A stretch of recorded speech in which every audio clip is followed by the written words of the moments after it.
Here today at Musqueam, and I know a little bit about the history of Musqueam's community. Lives were so governed in previous circumstances in the 20th century by the Indian agent that the planning process was not something that the community had so much control over, or to the extent that they did, it was in a very adversarial relationship with the government.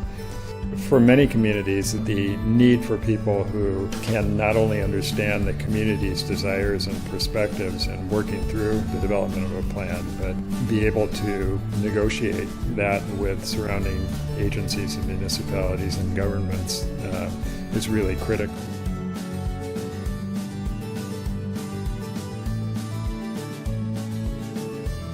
We wanted to ensure that students coming to UBC were aware that there is a First Nations community that they are located on. And if they were going to further their career and wanted to work with First Nations, who better to get to know than the Musqueam community itself, who had already started their community planning process. That was, I think, a huge foundation for the program, for them to really get a grasp of what it's like to work in a First Nations community. It's the only Indigenous planning program in, I think, the world probably, but in Canada for sure.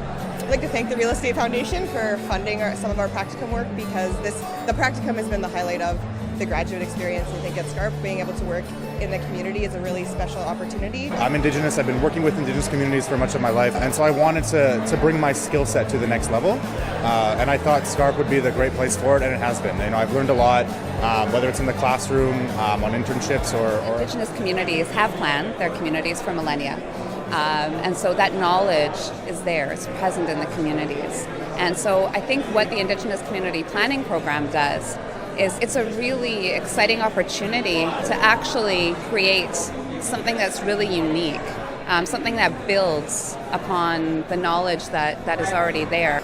We have the opportunity to create circumstances where people find ways of talking to each other, and they have a way of working together to resolve problems that they've identified as needing solutions.